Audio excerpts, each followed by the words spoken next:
stream. All right, we're ready, Frank. Yes? Yes. Okay. Well, welcome everybody to the October Finance Committee meeting for the Northampton Airport Authority. Do we have any public comment? We do not, sir. All right. We'll move on to the action items. Can I get a motion to approve the meeting minutes from September 23rd? So moved. Second. One. Second. Mike, we're going to do Mike and Larry for this one. Thank you. The minutes are approved. And then the financial statements from September, we're going to, Todd's going to review. Good morning, everyone. I'm going to go through the financials for September. Just as a heads up before we go through, as you remember, last month we updated our budget with an amendment.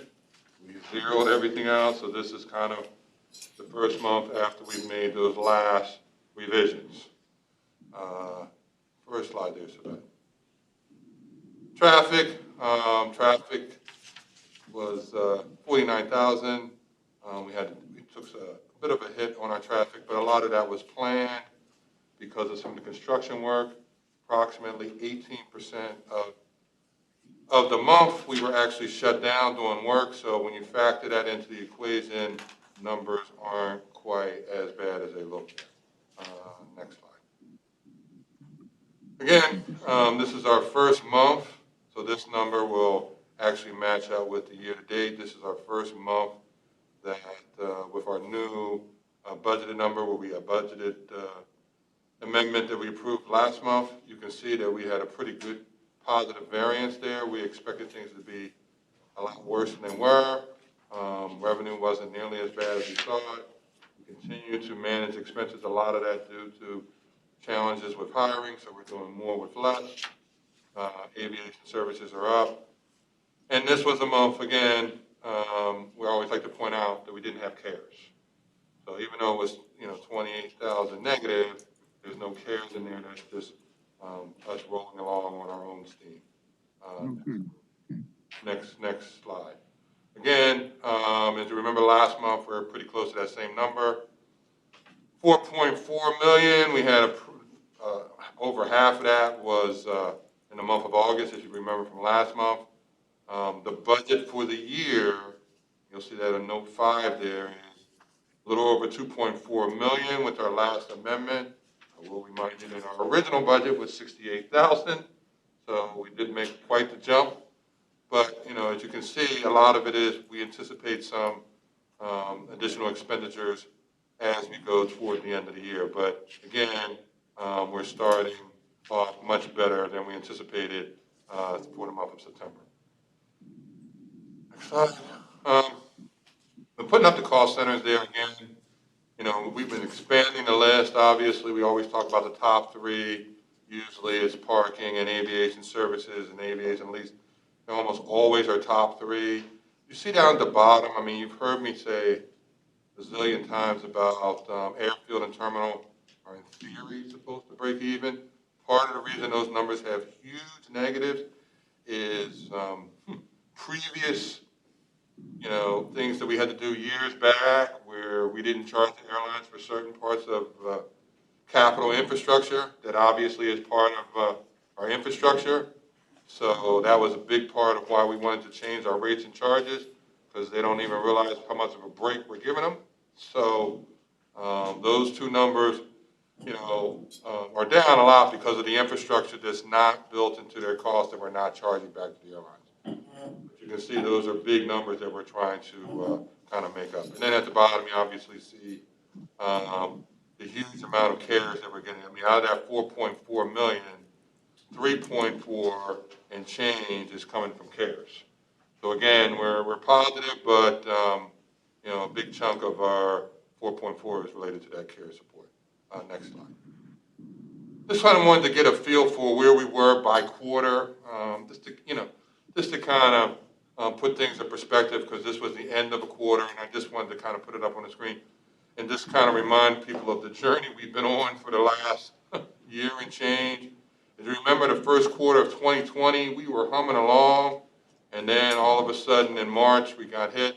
But if you look at March 2020, where we had 1,667,000 versus an average of 1,034,000, 3.3, 1 million, almost 1.4 million, you can see that the first quarter of last year, even though we had last 2 months, excuse me, last 2 weeks of March, last two weeks of March, we still ended up that first quarter on a really positive note. Second quarter, not so well, and then obviously third quarter, not so well as well. And then you can see the first quarter of this year, we really started out really bad. I mean, you can see how bad it was compared to the numbers that are on the screen. And then the last 2 quarters, not so bad at all. Next slide. Cash flow, we've been talking about cash flow on a regular basis. It's important. Just some of the changes we've made. The ones are highlighted in yellow. Some of this is just timing. You know, we pushed back some of the connector proceeds because of the shutdown. So in theory, we'll be using those funds. It's just an estimate of when we think we're going to start using some of those proceeds. And then you see some of the revenue adjustments up there, some tweaks up there as well. Next slide, please, Sebastian. Again, some of the tweaks, usually it's on the capital, and a lot of that's timing, so those are pushed back some. You can see down there on line 26, early estimate. We'll talk about that when we talk about the budget discussion, what we think we're going to use in 2022 from CARES. You can see the required bond reserve going up some. If you're not familiar, our bond reserve is basically 1/6 or 2 months expenses plus $500,000. That's the number that we have to hold in there. Then we have some restricted funds that are really restricted for AIP use only. Our contingency fund, which is, I believe it's 5% of our expenses. That's the number we have in there. There's just kind of some cushion. And then we built in that line 33 there, which is the reserve for future debt service. We've been just putting in a placeholder of about $72,000 a month. It might be a little higher. Just to place it in there. Obviously, we got some nickel and dime stuff here. But once after the 2-year period, we'll have the full debt service. And so we've just been estimating 72 in there. Just as a placeholder to kind of be mindful of the fact that at some point we're going to have to pay that full debt service. You can see on the bottom there, just at different levels, that 49,204, just for comparison, that's where we started the year. And just so everybody knows what that is, that 49,204 is the expenses per day. So if somehow the airport had to shut down and we didn't get any revenue, that's the expenses per day. But again, obviously, we started out the year at a very low number. We've been coming up. And then if you use the 2019 level, which is pretty high considering where we are, even when we look at the 2022 budget, you can see we're still significantly above our 60 days cash. I actually go all the way out, at least to the end of the year. I usually try to go out at least 18 months or so, but it's hard to kind of put it all on the screen so you can just see what's the last 6 months. So that's showing through the end of next year that, again, we're still above our 60-day threshold, counting all the contingencies. So I didn't want to see that all squinting in everybody's eyes going, what is that up there? So I think that's the last slide. Any questions? And I just wanted to talk about that because we're going to jump into budget and everything's kind of related. Thank you, Todd. Just a reminder that we were closed almost 20% of September, as Todd pointed out, or the numbers would be significantly better. I think they look good. We seem to remain, I mean, by all looks, we are financially responsible, covered for the long term, and Todd has a plan to wean us off of the CARES, as we saw in, what was it, slide 7, slide 6. So any other comments or questions? Oh, thank you, sir. Do I have a motion to accept the financial statements? So moved. All right, we got Glenn and then a second from Mike. All right, moving on. All right. of what we just talked about, the financials. And this year, we've had quite a few budget discussions this year, much more than we normally do. So a lot of this stuff is kind of old hat. But for some people that weren't here last year, I know John was here, and some of the, last year was such a challenge. I mean, it's funny, like when you looked at where we were last year at this point, when we were doing the 2021 budget, we were in a different situation than we are now. And we basically did it in two halves. We said, hey, we're going to just kind of do a first half, and then we'll see, and then we did those amendments. So now we're going into 2022 budget, and it's really kind of carrying forward those amendments that we just did, because once you annualize those numbers, they become big numbers. Yep.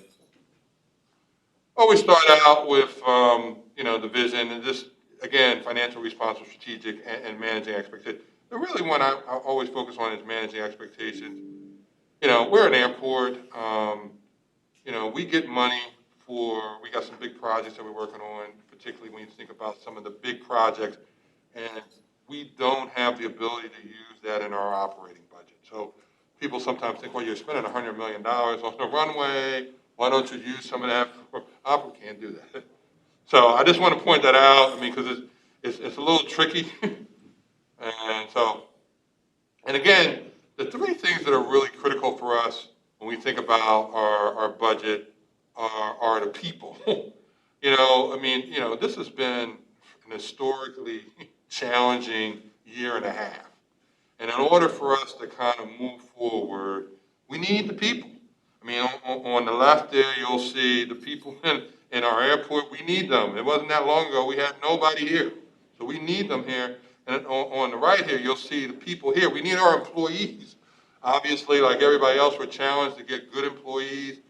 But those are our challenges. So when we think about our main things that our budget is focused on, it starts with people. If we don't have the people, nothing happens.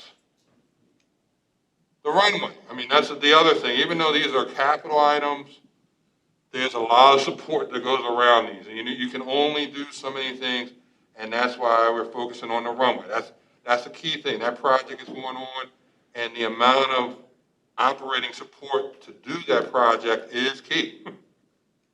And then obviously our terminal connector, so that the people can get to the other side of the terminal without knocking each other over in a socially distant way and have a smile on their face. But again, that's key for us. Those are the three things for us. If you think about where we want to be for the short term, obviously we have some other things you might want to think about, but our main focus is those three things. And again, if you go back to our budget, again, managing our resources, debt service, I mentioned the investing in the future, our organization and infrastructure, and then the residual care. The CARES, I keep talking about the CARES, and it's important to remember that, without that CARES, we would be in a really bad place now. And we got to be careful because we're not yet at the self-sustaining level. But again, once we run out of CARES, we have to kind of manage at that new level without that money. So we got to be very strategic about slowly rolling off of there so we're responsible. Just to give you some idea of revenue-based budget, and I always point that out because the people that were here for a while, it wasn't always revenue-based. I can remember Dean Browning on some of my earlier budgets, he would give me that look like, really? Because it was a hope and a prayer on some of these numbers, but these are truly revenue-based budget. We are showing $3.8 million to be used in 2022 for CARES and Sarissa. That'll pretty much wipe those out, but then there'll be the ARPA that we're going to use after that. Again, this is just kind of looking at where we are. And these aren't as conservative as you might think. I think these are reasonable numbers, but again, everything can change, but you can see there that we're not quite at 2020 levels where we thought like, hey, we were gangbusters, we're ready to knock it out of the park. You can see that on B there, we budgeted like 68, and that should be a K there. I don't have a K there, so, flights, when you're talking about 6,800 flights, and we're talking 5,900 flights. But again, much improved from where we were in 2021. And you can kind of see what's going on with the trend. You can see on E, F, and G, kind of what's going on, through September 2021, we're almost at 4,000. Last year, we were about half of that. Again, we're showing 414 passenger employments for 2022. That's a key assumption, particularly on the parking. We're ramping up some of the other numbers. We increased some of our fueling numbers. We're actually looking at potentially increasing some of our parking stuff. That's not built in here, but we're looking at that. Some of these things are just based on where we are. You can see Duncan and first class, not quite where they were before the pandemic, but making strides toward more revenue in that regard. We got the rental cars back to where they were before the pandemic, but again, you can just see a lot more optimism this year than it was in previous years. FTEs, we always talk about FTEs. Oh, yeah. I didn't mean to. FTEs are always important. You can see that in 2019, we had 242 actual. We're budgeting approximately 232. And as of October 8th, we had 175. So you can just see the challenges that are ahead of us as we try to get all these bodies in here. That was the extra personnel and stuff we put into the budget, plus positions that we're trying to fill. So a lot of our expense, surplus, for lack of another word, or expense positive variance is because a good portion of it is because we're doing more with less because we can't get the bodies in here. We have a lot of positions open that we're trying to fill. We have 60 openings. Did I hear that correctly? When you count part-time, and that's FTEs, yes. Okay. There's a lot of positions open. And we put in some holders here where we are. Some of these things are standard. Snow, we got the standard number, 32 inches, which is approximately 300 grand. Obviously, that's 300 grand. And it could be 600 grand, and then we'll be crying, or it could be 150. So, but that's kind of an average number. Medical, 2.5. We're going to, most of the stuff is consistent with our CBAs. We got some contracts, so we have some assumptions in there. We're increasing the non-union medical contribution 20%, not significant on the dollar values. You can see all of our standard assumptions there. A big one, which we'll find out tomorrow, is number 8. For sure what that number is. At this point, I have no increase in our workman's comp rates. People that don't have some workman's comp, we have a 1.9 mod factor. So that means compared to the average, we are 90% higher than the average folks. So we're hoping to get that number down, but we'll find out tomorrow when we get the actual renewal. But at this point, I have nothing built in there. The big thing on the medical, and I talk about this a lot, is even though it's 2.5, which is kind of interesting, we self-fund. So we actually pay 15% more than the expected cost, but that's kind of, if it's better or worse, we get the money back. That's the advantage of being self-funded. So we pay it all, the maximum, and then if there's a surplus, which there should be, we show that as a negative expense in the next year. So when does that typically happen? When does that typically happen? Like January, February? our renewal is January. It's a calendar year. But when do you get it? When does it? So we have not gotten. We're going to get. We got half of it, I think, in April, and then the other half we're waiting for from last year. So we counted. That's what I'm saying, from last year. So it takes a little time. So the 586,000 shows as a negative expense this year because we're paying a maximum. So that's the big number. So through August, we had 167. I budgeted 75 because you don't know what's going to happen between now and the end of the year. We've had some really good discussions about the medical. There's a thought out there that there's going to be some increase in medical costs because of all the deferred preventative type services that weren't done during the pandemic. So they're seeing a rise in, hey, your diabetes and all the other stuff that people should have been taking care of, they didn't do during the pandemic. Now you're starting to pay for it on the claimant. So Are we our own entity basically, or are we part of a group? we're part of Medicon, other municipalities, so Yeah. we're not that big.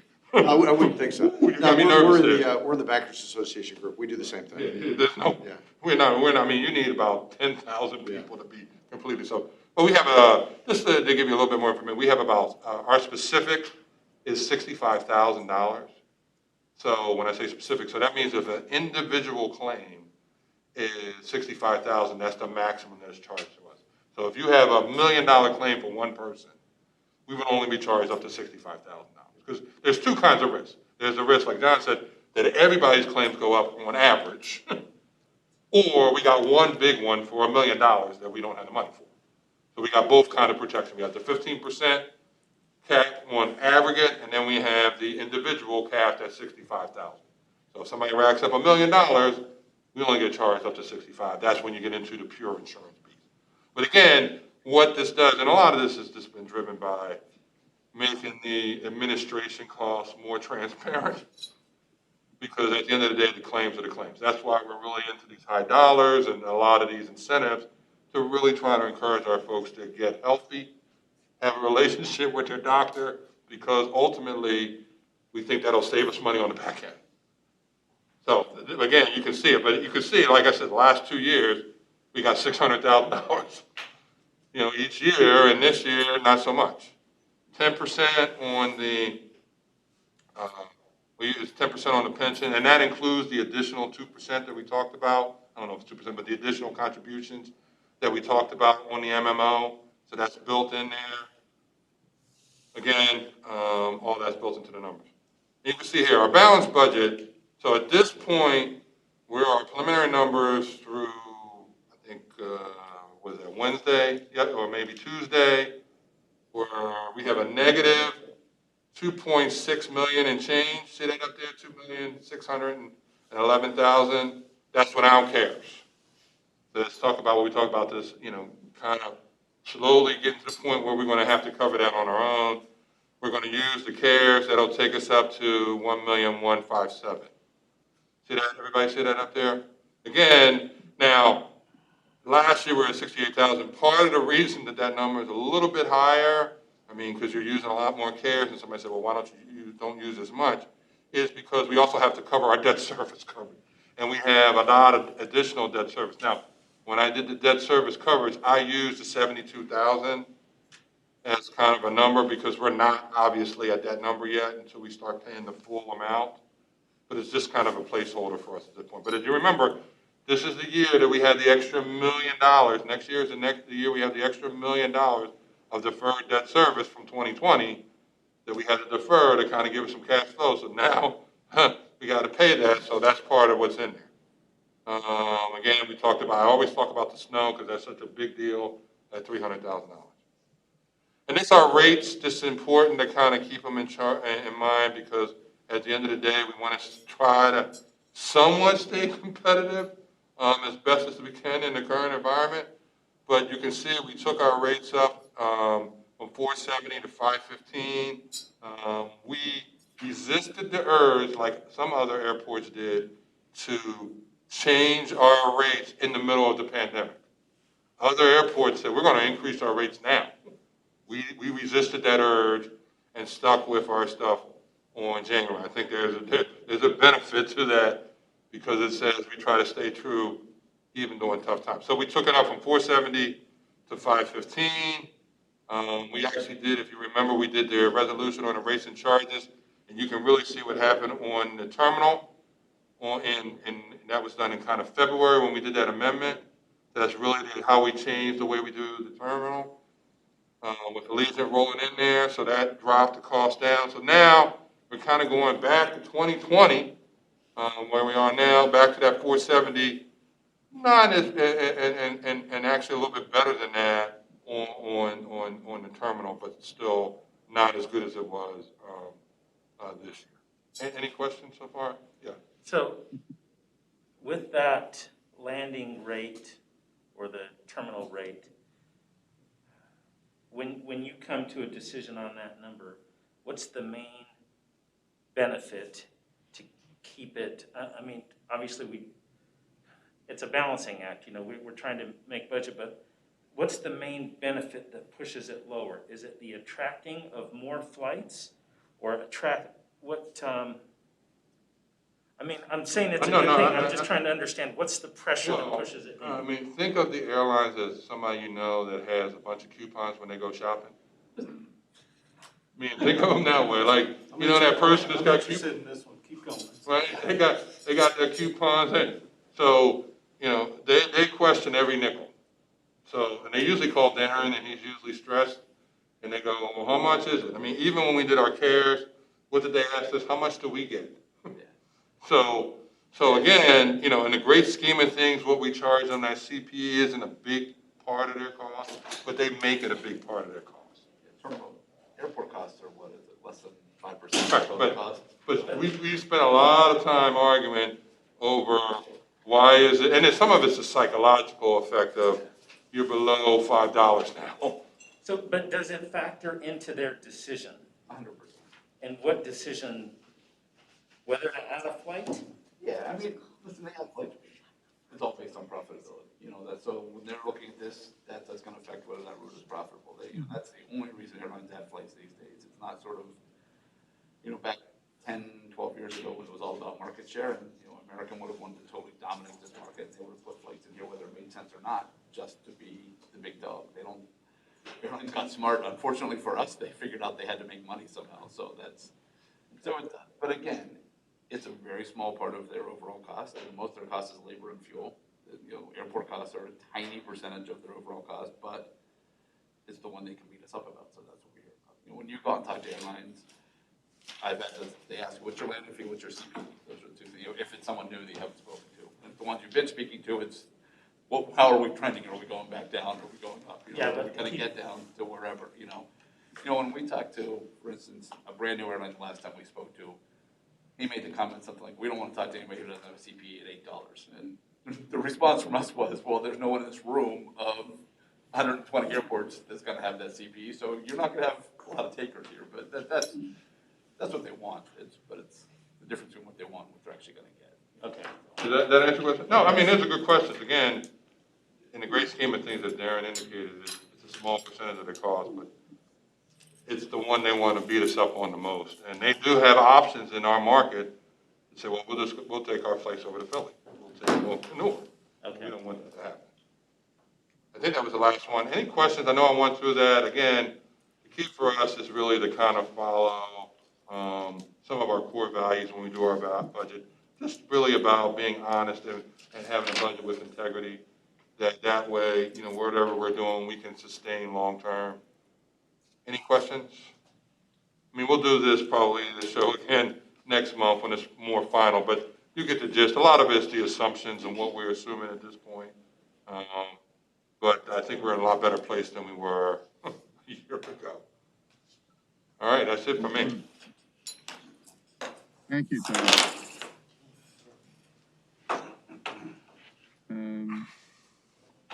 Next, the ACIP.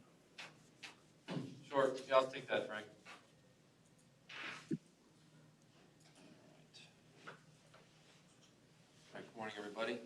So similar to what Todd ran through and we've done, in years past, just kind of want to walk through some of the assumptions in our process, and then next month, obviously, coming to the board with the numbers. So a little bit different from last year when we were, cutting and making some of the adjustments. Obviously, we're still very cognizant of the cost, but from what we've been talking about, we're staying conservative, but also strategic in some of the projects that we're looking at.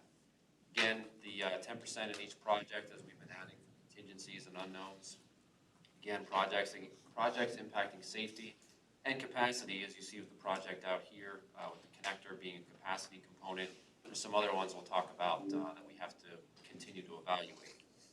And then obviously, as we talk through, the biggest piece, how it connects to the operating, is capital is built into the cash flow with the ideal schedules. And at the end of the day, some of those projects may be phased or scaled back to continue moving them forward, But again, we gotta have the money to pay for it and align with the cash flow and the overall budget. So those are some of the things we're working on to make sure that everything lines up.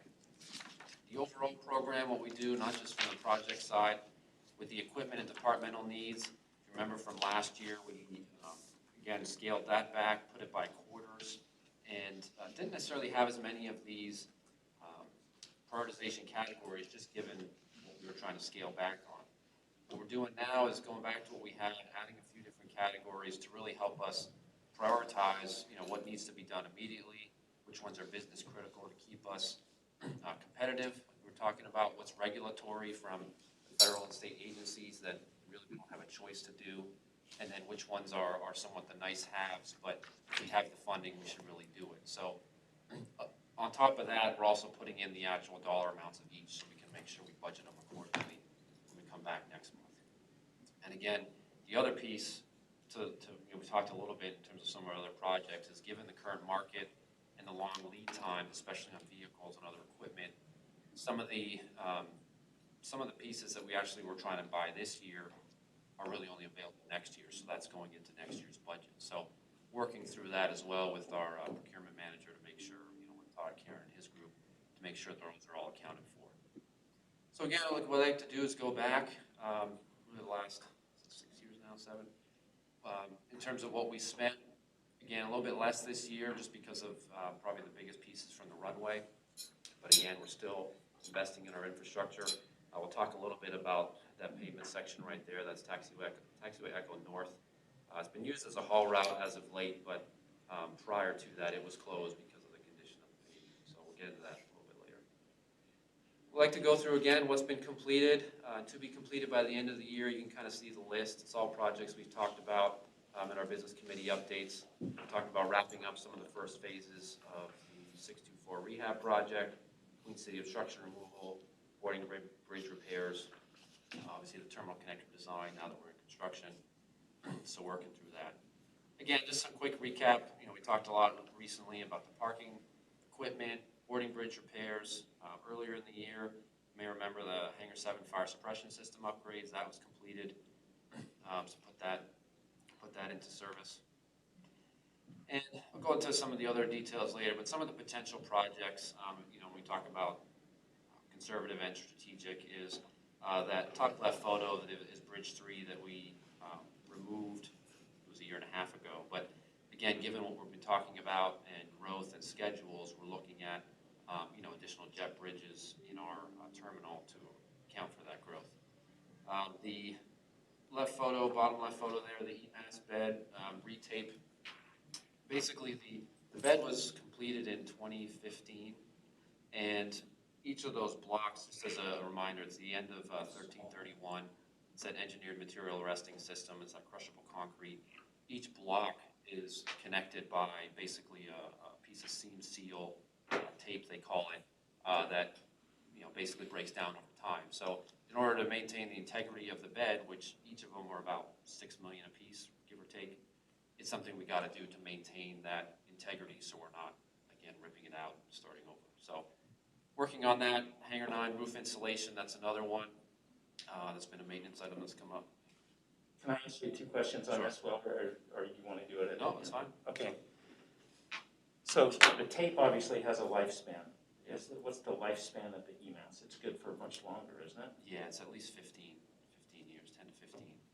But in order to keep it to that lifespan, you got to do the tape. So by sealing, I don't know if everyone remembers, but they're the blocks of crushable concrete. They have a polymer lid, a polymer base, and kind of it's kind of covering and protecting the bottom of this concrete. So in order to keep the most moisture out of it, you have to weather seal between the blocks. Well, yeah, I mean, because you get water in there that freezes and expands. Well, it freezes it, it saturates the concrete, and so what's happened over the years is the tape is, just broken down with the expansion and contraction. It's torn, and it's becoming kind of that maintenance nightmare to keep schwitzing on more caulk. And so my other question on this is, let's say a plane has an incident. Some plane rolls into it, and now it's all crushed. who bears the cost of replacing it? You break it, You break you it, you fix bought it. You break it, you fix it. Okay, Yeah, that's good to know. Obviously, that would There you run go, into Brian. the insurance with the aircraft. Okay. operator. So my other question is the bridges. How many have we done? How many do we have left to do? And then you said you want to acquire some more? Yeah, so we've done all, but we're working on the last 3 right now. So by the end of this year, everything except for Bridge 10 will have been rehabilitated. Okay. But where Bridge 3 is, the north side of the old departures, what we've talked about with the airlines, the schedule, the early push with the Allegiant bases, we're actually getting pretty crammed in terms of jet bridge availability. So looking at with the contractor, which we were looking to do at Bridge 10 anyways, looking at some refurbished or newer bridges that we can use to meet that capacity. Thank you. And one other question on the EMS beds with the retaping. How often should that be done? Is that every, 5? Yeah, so we're kind of at that. So once or timeframe. twice during the useful life of the bed? Yeah, and as part of the retaping, they'll reevaluate to see if we've had any failures. So it's not only the seam tape, but it's an evaluation of the entire system. So, and again, some of these are some of the maintenance-specific projects that, to Steve's point, it's gotten to the point where, we need the engineering, design, and a contractor to help us get it back into shape. Again, we've talked about this before, it's been on our capital for some time, but looking at some preliminary design for the Hangar 7 door replacement. We actually had a conversation recently with the one rep from Megador we used for Hangar 10 and 11 to help give us some ideas there. So again, just putting it on the radar to look at that. And then we've talked about some terminal roadway signage, given some of the other projects we've been doing. So in terms of this list, when I was comparing it to last year, it's got a little bit smaller, but the projects are really the same. There's just less phases of the runway. So there's still Runway 624 in terms of FA grants, and then state, obviously the connector out the window. Those are the 2 big projects we're continuing to push at ABE from a grant perspective. Queen City, it's really what we've been talking about again is the 1533 rehabilitation, completing the design. And then from what AFA is telling us is they're trying to give us grants earlier in the year. I know they said that last year, but they're still trying to give it to us by even July or August. We can start some of the construction earlier. So again, we got a budget for that at the tail end of next year. And then again, in terms of us, we're working on it now with the terminal building, which we'll talk about in the business committee. But again, that construction going into next year with some of the ancillary items. And again, we'll talk a little bit with GA about some of the upcoming projects.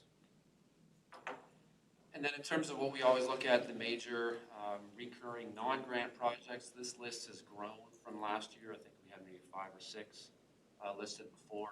But again, we talked about strategic business critical. Some of that, has some additional evaluation that might be included in some larger projects. So again, we've talked through, working through some of the numbers. Again, we've been talking about a parking garage from a strategic perspective. What does that give us? We're actually going through the project definition document right now with our consultants to really evaluate what should the size be, what the alternatives are for costs and other things to get us to where we need to go. And we're still, if we should do that, correct? Correct. Yeah, Okay. we're not quite there yet, and part of that, when I A mentioned, long way away from that one. well, when we mentioned strategic, the other piece is with some of the other development we're looking to do, some of these need to be done before we get there. Like we're talking about hotel and other retail development. And let's piggyback on that. A lot of this stuff we have to evaluate for. Oh, yeah. No, I We're not, understand that. we We have to go haven't through- said, break Yeah, we have to go ground, through the evaluation process, Because at but this those things point, are we gotta do ridiculously something. expensive. Yeah. Yeah, what are you telling me? Yeah. The question on number 9 there. What advantage would that give us? And if the beacon's required, by the FAA, why do we have to bear the cost on that one? Or It's ours. The beacon. It's ours. They don't. We've replaced the light on the actual beacon a couple years ago. It's the tower, still the original tower from okay. 46. Yeah, so we had a 36-inch beacon on top on the beacon tower, which failed, was it 5 or 6 years ago? So we replaced it with the modern the new beacon units probably. So the beacon's fine. It's the Beacon's tower. fine. The towers, we couldn't even determine how old the actual structure is. It's 40 feet high-ish.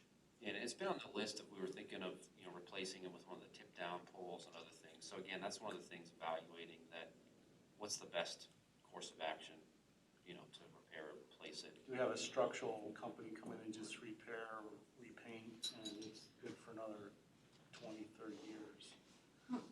Rather than rip it down and put in the tip-down. So, I know over at Brayton, a new one was put in there. You worked with Ed Deacon on that, and that one is a pull-down one. You pull a pin and you can lower it down.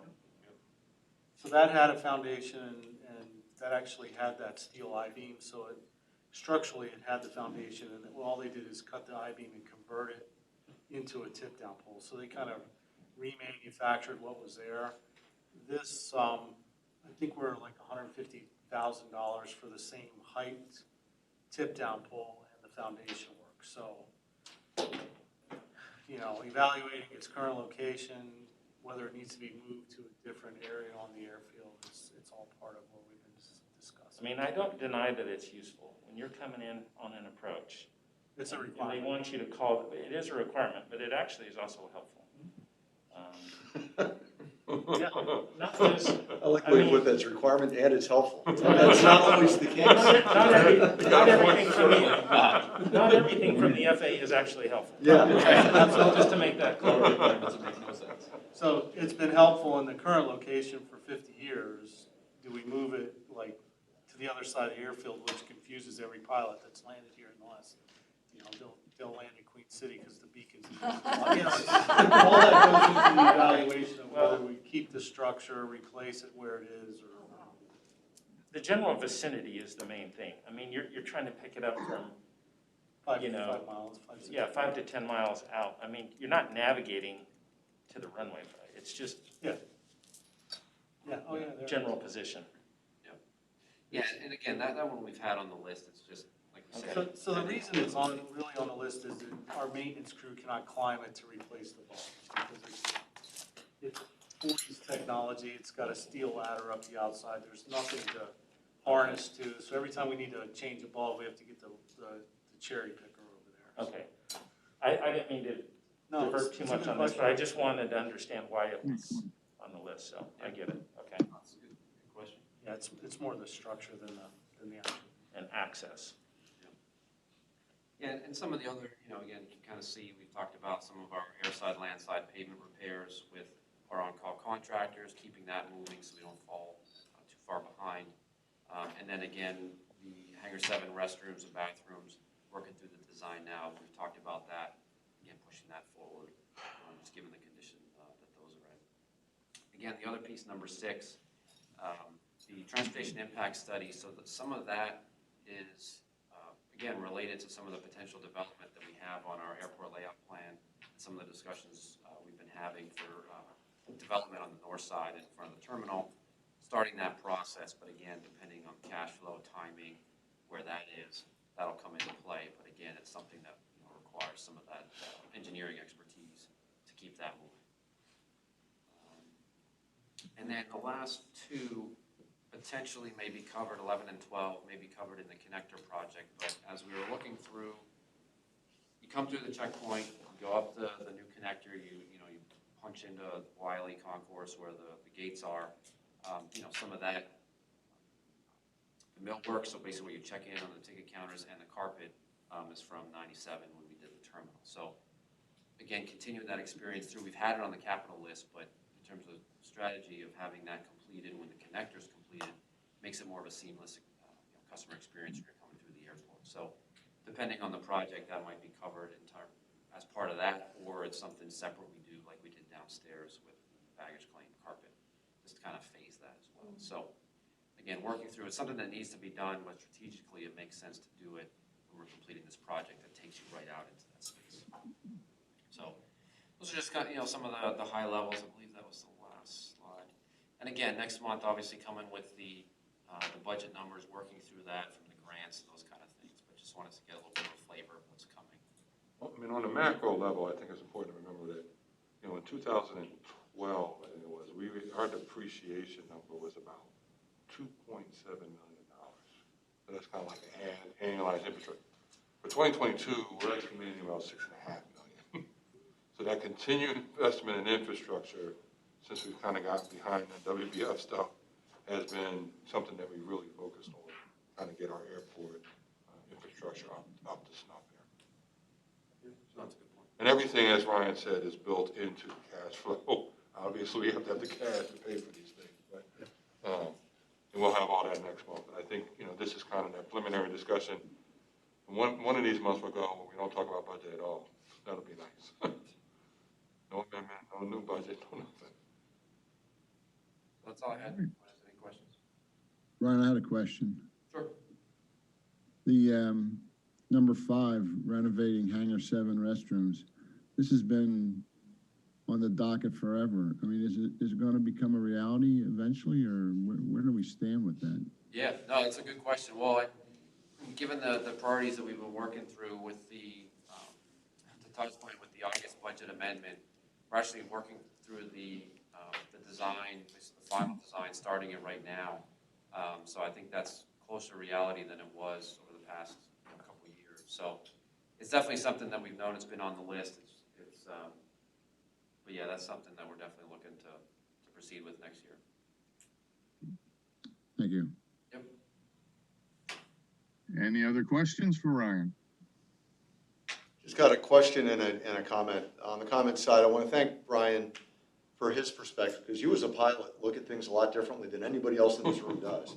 And that's got a lot of value, because we all know what a beacon is, but we don't know what a beacon is and how it factors in. So that helps us understand the overall odds. When Ted was here as well, just listening to you guys helps us immensely. So I want to thank you for that.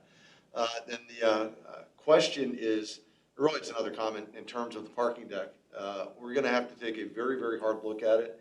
There are legitimate operational reasons for which we need a deck. We know what the parking challenges are and all those sorts of things. But I'm not kidding when I say, boy, do those things cost a lot of money. So we're going to have to take a very, very hard look at that, see how it fits in the overall operations. That's going to be a conversation that'll be interesting. So we'll do the legwork, see what the need is, do the evaluation, and see what preliminary costs might be, and we start to sit down and talk about it. The last parking deck I was involved in looking at was 10 plus years ago, and they were $45,000 a spot then.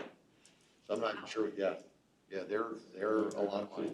That's something. Yep. Yeah. Well, and John, to that point, that's what we're going through now with Cedric and his team, which will come back probably earlier part of next year to talk through some of those specifics. That we've had some preliminary discussions, but again, you're absolutely right. The cost is. Yep. I mean, it's multiple costs. It's the cost of building it, which is, we've seen some preliminary numbers there. They're significant. But also, we have so much surface area now, and maintenance is something we have to factor in. And what can we do if we use it for something else? Yeah. So all that kind of, opportunity cost has got to be factored. And where does everybody park when a third of our parking lot's tied up with construction of a deck? That's painful. Yeah. But that's another story. So, Which, and that was part of the analysis of where we're looking to put it in, employee lots and other areas that doesn't impact. But it's also, again, what's the revenue potential of what we're losing with not having parking and other things. So agreed. Again, it's kind of on there as a placeholder as where we know we need to go, but it's taking that next step is really going to be. I mean, and to John's point, which is a really good point, is, if you look at our long-term debt per employment, we're actually pretty good. Yeah. Compared to other airports. When you start throwing on a parking deck, that's a lot of leverage that we got to deal with. So there's got to be a sweet spot that we all can agree on going forward. You said you saw some preliminary numbers. What was it per spot? More important, you're not. Yeah. It's ridiculous what they cost. It's crazy. Yeah. And the one I was looking at didn't have an internal ramp. It was a 2-level deck, but the grading was such on the street that we could have an entrance top and entrance bottom, so we didn't need a ramp inside. And it was still $40,000 a spot. Wow. Oh, it's no joke. No, It's a matter of. it's just because we well, need it. I say there It's is. like you have to do it because you have no other choice, and We've you got the just parking. eat the cost. Yeah, we've got the parking constrictions. It would help in terms of parker convenience. You've got under cover parking for snow and things of that nature. It helps with insurance. There are legitimate business issues that are at play there, so I don't want to short sell those. Right, and we got to factor all that in, and you're bringing up some great points, it's just, when you look at the cost, when we look at some costs, they were 60 mil. Yeah. I mean, it's. Wow. That's so high. So, yeah, it is. But again, there are legit issues on the side of we ought to do it, so. We'll save that for the the. pros and cons, but that's why we're doing our due diligence now. Yep. To make sure, It's because a- you can't just say, we want to do it tomorrow. No, You it's have a to have timing thing. You have to do it at the right time. It's definitely going to be a good discussion. Oh, it's always lively here. Yeah, you got that right. It's never boring. All right. All right, well, thank you, everybody. Any new business?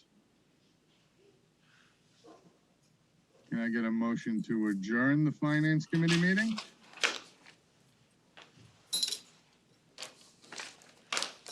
Hello? Mike works with that. Okay. Do I have a second? Good. Thank you, everybody.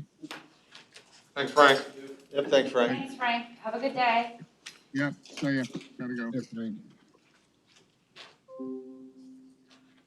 Okay, do we need to take a break before the business meeting, or can we roll right into it? Can we roll right into it? Is everybody good with that? Do we have, I thought I saw, can you bring up the Zoom callers again? Fill that. Okay, we got Jack. Chris Worley's not here. There's Chris. Who's on the phone? We do have a quorum, actually. We have Brian Dames, who's on the committee, Okay. Jeff Maskins on the phone, Yep, and Tara's Tara here. Zorinsky. So Okay, we do have a perfect. quorum. Okay, then we will go ahead and call the October 21st, 2021 Business Committee meeting to order. I want to add something on the agenda to start this meeting. I think we're all aware at this point that Tom Stout's mom passed away a day or two ago. So I'd like to start the meeting if we could have a moment of silence in remembrance of his mom.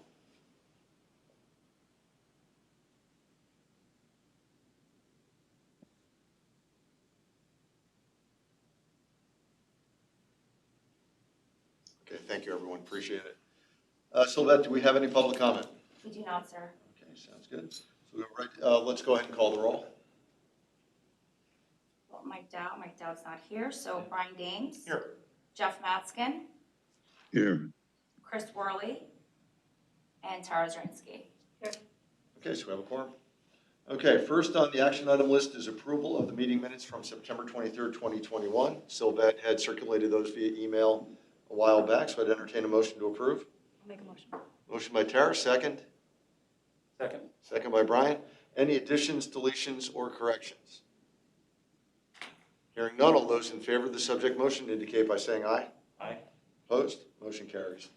Next action item is award of the bid for the rental rubber tire loader for snow removal, also known as a front-end loader. Front-end loader, thank you, Tom. Absolutely. Go ahead, Steve. So this, we do this every couple of years, put out a bid. We actually put this on the street in August for kind of our snow removal enhancement equipment. So we don't own this equipment. We received one bid from Placer, who has been our supplier for the last several contracts. We're renting a 3 cubic yard loader, and we typically use that in the parking lot, so it's a smaller loader. We have a smaller box that we put on that, which is convenient for parking lots and parking spaces. The 8 cubic yard loader, which is John Deere 844, this thing is probably twice the size of any loader we have on the property. So it's basically a quarry loader, and we use that for airfield ramp. Primarily use a 30-foot snow box on this thing, so it'll push a mountain of snow. And then a skid steer, which we use on our parking, in our sidewalks and parking areas. So for the 2-year, the term is basically December 1 through March 31st for this snow season and the next snow season. Total for the 2-year contract is $99,520.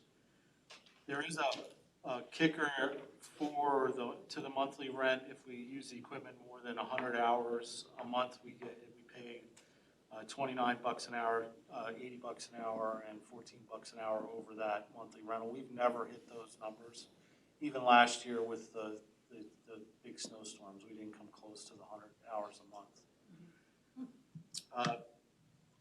They'll deliver it here in the next couple weeks before December 1st. It's new equipment. You know, we never have any issues. If there's a breakdown, they're here, they're local, so they're here the next day. They have a response time. They have some liquidated damages if the equipment breaks and you need to get it replaced. So we recommend that we continue this agreement with, or sign a new agreement with Plaster Equipment for the next 2 snow seasons. And entertain a motion to approve the lease. I'll make a motion. Motion by Brian, second. Second. Thank you, Tara. Okay, discussion. I'd open it up for questions. Yeah, I just want to know, how much does a front loader cost? That's a good question. So we looked at that 8 cubic yard. Everyone remembers we bought a case loader here, and we have one at Queen City a couple years ago. I forget those numbers. They were probably $500,000. That 8 cubic yard loader is probably all in with all the attachments about $750,000. It's probably $750,000. When we talk to the guys, if we're going to spend that on a specialty piece of snow equipment, because this is the only time we would use a machine that big. It really has no use to us during the summer. It would sit in the garage and wait for the next snowstorm. So, you know, if we're going to spend $750,000, we'd rather spend it on an MD unit or one of those combo units, snow blowers. Yeah, I was going to say, they should make like a unit that you could put something different on the front of it so that you could. And that's what we do at Queen City, but that's a smaller unit. But that's not, they don't have it in the bigger size. What makes that 8 cubic yard loader unique is the size. It can push a mountain of snow. Didn't we try a 6-yard Yeah, loader? so if everyone remembers, last year during the pandemic, Plaster had a problem getting equipment. Mhm. So they actually, in lieu of liquidated damages, they delivered the smaller unit and didn't charge us for a month. We got to try it out in December, and it was able to push snow, but it just didn't have the weight behind it to push the big mountains of snow. So where this unit would do 1 pass, we had to do 3 passes. So that's where the difference is. You've got the other issue is, can you get an 8-yard loader right now? Because you've got the supply chain issues and you've got deer on strike. I'm not sure you can even get it if you wanted to buy one today, what the lead time would be. Yeah. It's not a piece of equipment that we would really benefit us owning throughout the season. I mean, you can say we never use the rest of our snow equipment either, but you know that if we were going to spend $750,000, we'd prefer We can to spend it on have something else. this. So you're basically renting, Right. how many vehicles there? 3?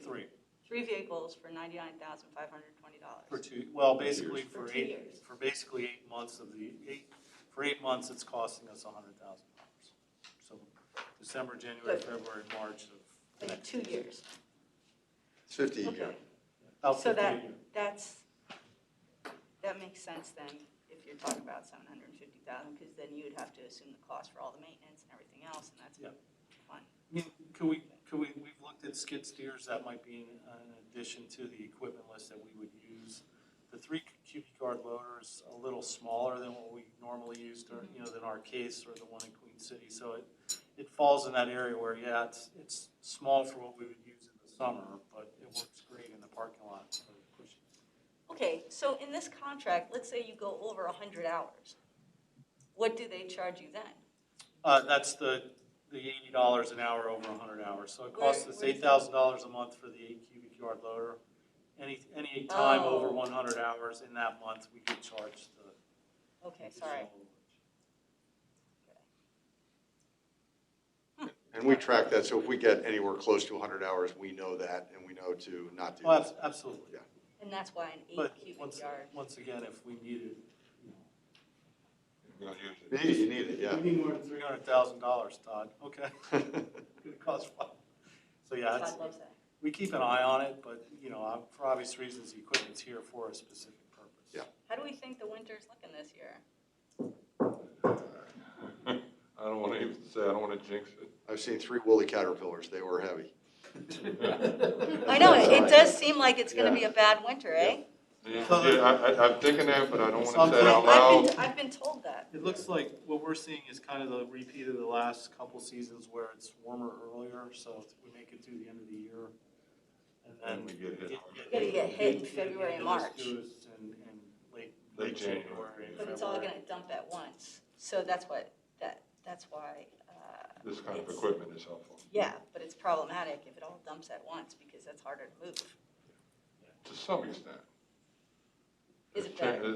It can work both ways. I mean, Oh, okay. Yeah, if you just get a little bit, it's like, it's a lot. yeah, You're like, oh, I gotta come out and do this. because you have to move. And we got everybody here and. We've had. You gotta winters- clean miles of pavement For an 10 inch. times rather than cleaning miles of pavement one time. Right. So that's what I'm saying, there's a balance there. You got it. We've had winters where we've gotten an inch or two every Tuesday and Sunday. I remember that. Oh, that's Yeah. annoying. And I can I tell wasn't you, there long ago. I can tell you the maintenance crew and the operations crew. They were worn out. It just Oh, kills because you them have to be on because- that all the time. Yeah. You know, you figure an inch and out, or about 4 hours per inch for our staff to do the whole airfield. And and then there's an exponential, like after you get to 3 inches, then you get to like 6 hours. Yeah. You know, just, Got it. Yeah, I'm not looking forward to winter either. All right. Any other questions from the committee? No. You actually hit on what I was going to bring up, so that was good. Okay, we have a motion on the floor and we have a second. All in favor, say aye. Aye. Opposed? Motion carries. Okay, now we're on to discussion items. I think the next one is the capital projects update. Ryan? Sure. Thanks, John. All right, so I'll go through this relatively quickly, but, just some good updates to talk about, and then GA projects and some other items we'll talk about next. So I know at the last committee, we had the first dual runway closure had happened.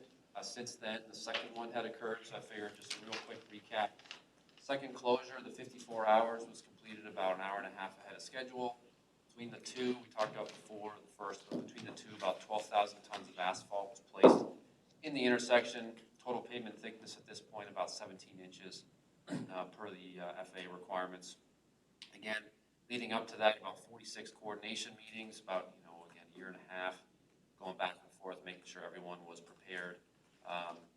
We got positive feedback from all the carriers just once everything was done and complete, some of the coordination we did there. Talked about before, completion of the terminal roadway paving and line striping. Again, the amount of crews that were here during the closure. So this was some of the photos from the second closure. Got the final 3-inch lift that was completed, some of the paving they were doing, and the final line striping in there as well. Wow. From the first closure, the gate 2 area was completed. Again, just kind of as a reminder, but that's been great doing what it was supposed to do in terms of dissipating the water in that area that, as you can see in the top left, would sit there for days after a rain event. And as you noticed, for those of you in the room who came in from the first closure, we did all the milling and preparation, so it's pretty rough out there for about a week and a half. Came in and did the final surface coat, striping, and just doing some punch list items right now. Again, first closure of the carpet, talked about last time, but that's been complete, and we're waiting to finish the last section after we do some of the bag belt repairs. So I just wanted to touch on that again real quick. So in terms of the runway, in terms of what's left, so package 1, we're looking to wrap up this year, but the last piece is, I'll show on the graphic later, I think we talked about this before, the midfield west paving. We were able to include in this grant to maximize the grant funding, again, to complete paving that we needed to do along the runway. Package 2, again, same thing, is winding down, but the same portion that's being paved, the midfield west, which is basically around this area right here. Out of this contract, again, same contractor, they're doing the lighting, centerline lighting and edge lighting associated with that as well. Package 3, which was a big piece on the closures, doing the intersection work. They're doing some of the drainage in the intersection, continuing with the electrical lighting along the runway, and moving that forward as well. Again, we continue coordinate with the carriers and, issuing the appropriate NOTAMs for the dual nightly closures that are still occurring till, basically until the winter shutdown, 12 a.m. to 5 a.m. Again, working through those. Package 4, again, they worked during the closure as well. They did, they worked obviously in the intersection, but they did some of the lighting work here. They're currently rehabilitating Taxiway Echo North, which I showed the photo earlier. Again, it's been used as a haul route for a couple years now. It's been closed. It was probably the original pavement when that used to be a runway. That photo there, we were driving on it, looking at it during the closure. I mean, the pavement was probably about half an inch thick. I mean, not adequate at all for what it needed to be, so they're working on that now. And again, that was added and funded by the FAA based on the need for what they were able to provide us. Yes, it's connected to the runway, but typically you wouldn't get that full rehab from a runway project, so we're able to work with them to get that, which is great. I think it is good. Just a quick perspective on that. I mean, that is the best access to all the GA hangars to the north, rather than having to go all the way down to Bravo. And I think it helps the flow. Agreed. Because otherwise, ATC is looking at the spacing of the person coming in. They got to get all the way down there and get off. I don't know. Just for whatever it's worth, I think it's a worthwhile project. It's also our primary emergency response route. Well, yeah, the fire trucks are right there. So, yeah, the last winter or 2 winters ago when we plowed snow on it, we plowed up more asphalt, so it's about the time we decided. Yeah, that would be the main access for the fire Yeah, it is. trucks. Yeah, and to that point, and you're right, Brian, that's why it was a big push from the FAA to do that. We're actually narrowing the pavement, and again, bringing it up to the correct standards. So before, it was a lot wider than it needed to be, which became a maintenance issue. But again, the push with ARF, as well as the access to that north side with the T hangars, was really the push from the FAA as well. So definitely, yeah, looking forward to continuing that. So again, you can see where they're working now.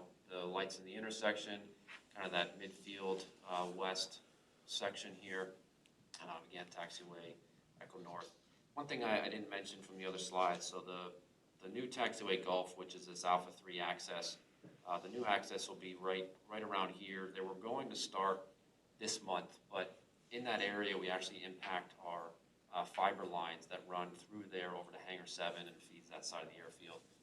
Because of some of the relocation that's required and the lead time for getting fiber, we're pushing that into next year. So again, they're continuing with the Echo North, but then that future Gulf relocation will happen in the spring of next year. So just a little update there with what we're dealing with. Talked about the boarding bridges. They're currently out there painting Bridge 9. I believe they just painted Bridge 2, or in the process of painting Bridge 2. Again, you can see why we're doing some of these projects with the floorboard deterioration. Again, some of the safety critical items we're working through. And then we talked a little bit about capital. So bridge, after 2 and 9 are done, Bridge 10 will be the last bridge to be rehabilitated, and then it's looking at what other options we have down the road. Again, going through kind of the non-LNA funded projects. Hopefully, I will be done talking about this soon. They're looking to wrap up this project in November. Again, about 2 months ahead of where they originally they were supposed to be done by January. Again, coming in, you've noticed they did the final paving, just doing some punch list items and final signage and inspections with PennDOT. But overall, that project, we're happy for it to be done. Get those guys out of here.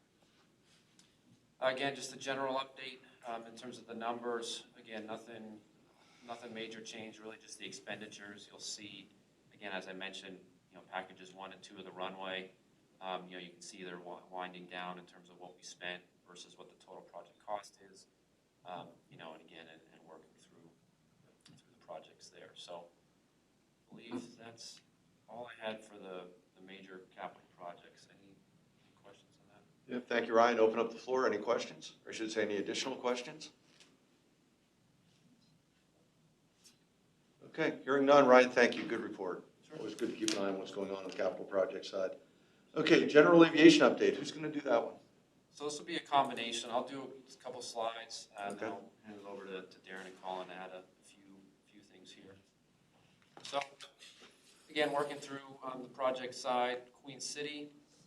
The obstruction removal, we talked about before, all the trees have been removed. I think I mentioned last month, they were doing a survey to confirm, because of the age of the original survey, that everything that should be removed outside of the approach has been removed. So you'll see on the left there, that little green area needs to be taken care of as well. It's not within the approach, but within the next year or two, they're gonna grow, within, and we're back to the night approach limitation. So again, working with the FAA, it's grant eligible, it'll be covered within the total grant funding, and obviously working with the city of Allentown to get that taken care of. The one thing that we aren't working on right now, the team's working with, again, the city of Allentown on planting a lot of the new trees end of this month, early next month, along really the Runway trail along the creek there, as well as cleaning up the site for their lights on the parkway. As we all know, at the end of the year,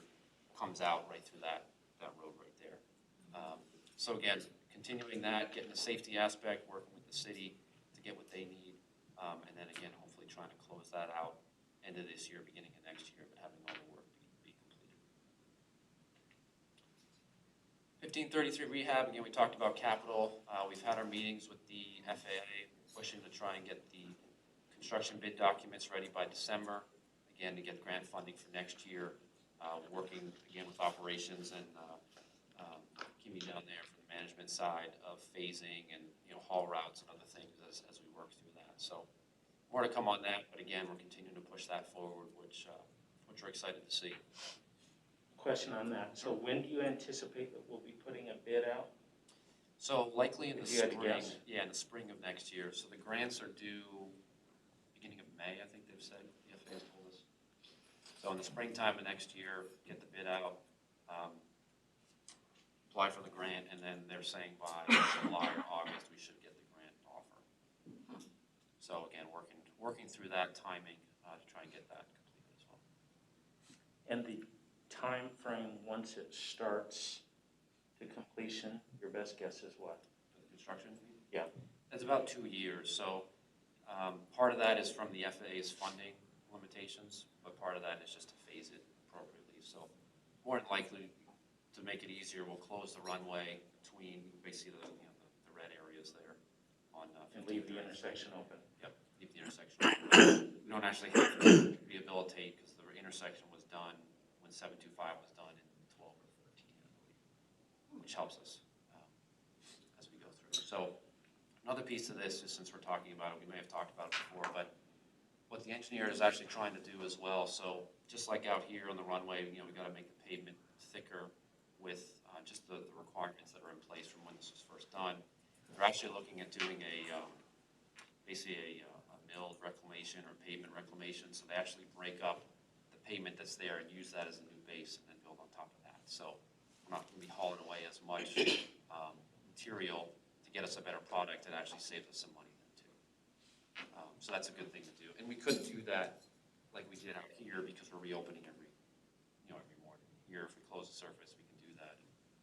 And you can realistically stay closed for a while. It's not going to really hurt anything as much. Yep. So yeah, so again, glad the intersection was done last time so we can continue to do what we need to do there. And moving on to Braden. So Braden Air Park, we're basically in the process of starting mobilization for the terminal building.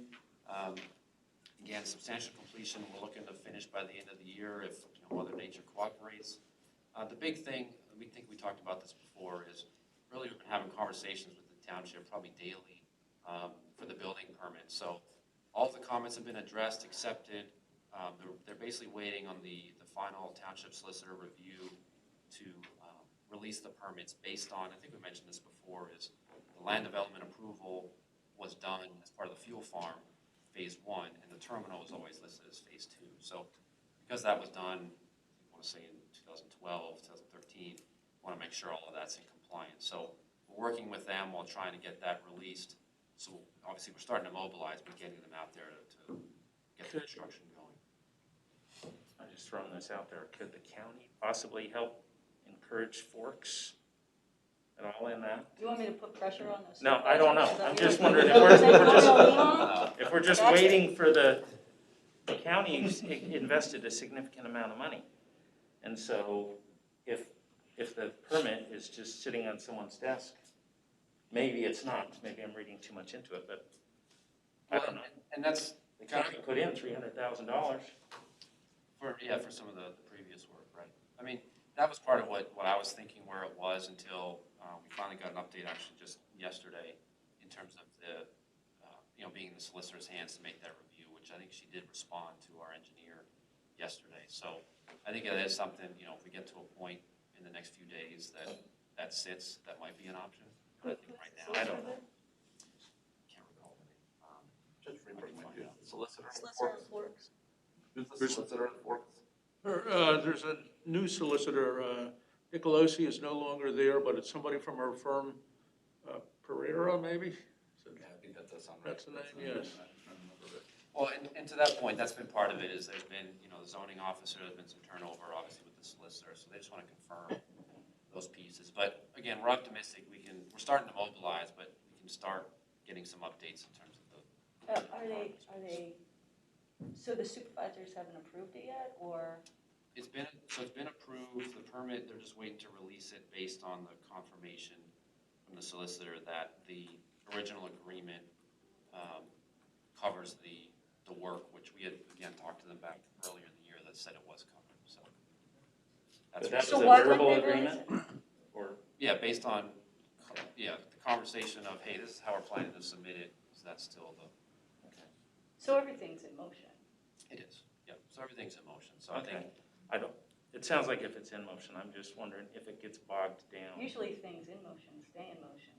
You know what I mean? Like physics. You don't know.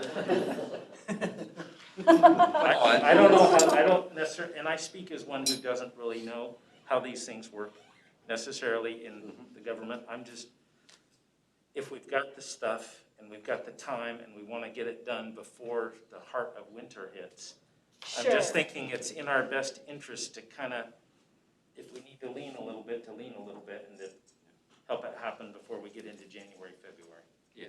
I can call my friend who's on the board of supervisors there Yeah, just, it and ask her what's up. wouldn't hurt to confirm. I will say in this past week, just again, kind of the squeaky wheel with us calling them every day and checking in, they're starting to realize, oh, we really need these pieces to get going. Right. So I think we're at the point now of, hopefully at the tail end, Yeah. but it doesn't hurt to. One thing I noticed is that government moves slow. And then, There's a revelation for I you. know. No, but you're I know, a it's witness. a real revelation. It's like when I was on the church board. Everything moves at the speed of church, So this is the speed of government. It's like a glacier. It's coming. You got Civics time lesson to, from yeah. Karen today, I like that. Anyway, thank you both for. No problem. I know, right? We're getting all kinds of. Oh, we're getting the inside scoop here. Judge, is a political I got a lot discussion of one references. that's subject to executive session? Pretty close. No, that's good feedback. Yeah, so more to come, but we appreciate the insight there. And I saw it over there and comment. Sure, thanks. So I just wanted to give everybody an update. I think everyone knows for the last couple of months, we have not had staff on site at Braden. You heard Todd talk about how many open positions we have right now. That aviation services department has certainly been taking a big hit as far as staffing goes. We're challenged at all three airports trying to find staff for that department. During that time, Spirit Wings has been helping us out, the maintenance operator on there, as far as helping us get aircraft in and out with an agreement that we have with him, and we pay him for his time.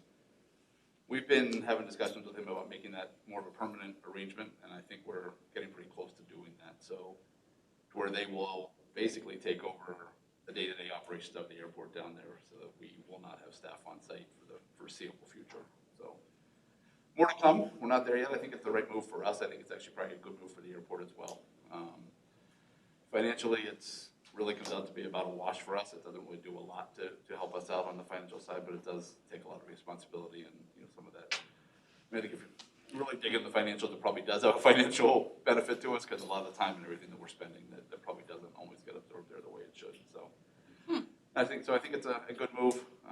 It's something we talked to David when he first started down there. He mentioned that he would be interested, and We wanted to let him get his feet wet and get his business established, which I think he seems to have done a nice job with, and he still has a nice business going, so I think it'll be good.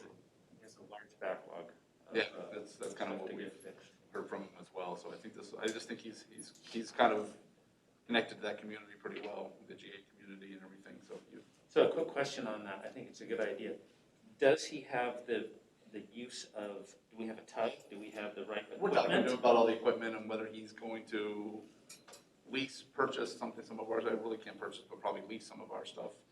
Some, I think he wants to bring in some of his own potentially too. So that where you are, all those details are still to be worked out. But I think, on the general concept, we have an agreement on how everything should work. So we're kind of hoping that we can get this together and get an agreement together in time for like the first of the year that he would take over as of January 1. So that's our plan at this point, if we can get there.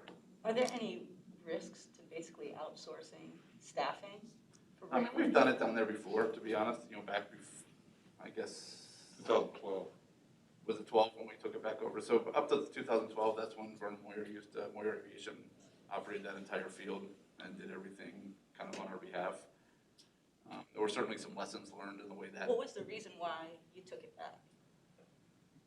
Honestly, I think at the time there was a thought that we weren't getting the right deal from Vern. We could do better by bringing it back in-house. I think that was really, and I think, whether that was correct or not, we don't need to debate 10 So years was later. that one of the but lessons learned? I would say, yeah. So, I would say, so in terms of staffing, the staff that you had there now, none of them are union workers? They They are are. actually, and they're actually, the couple that were still working there are working at Queen City and plan to stay at Queen City. So no one's losing jobs, everyone. We said the have to reason- have those discussions. We're having those discussions, so.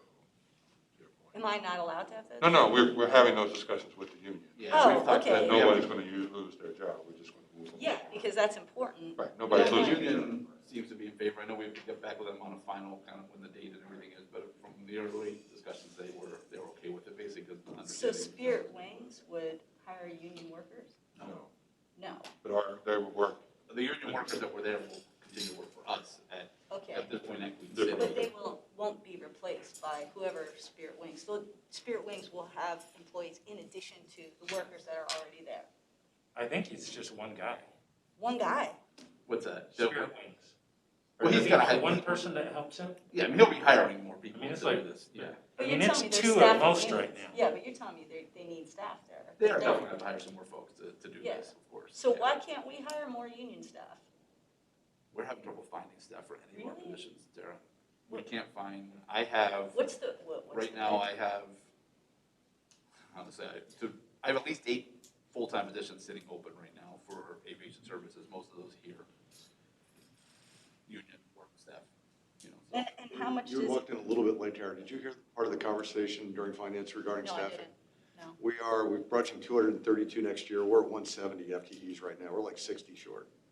I'm telling you 5, but who's counting? Whatever. We are short a At lot of this- people right now.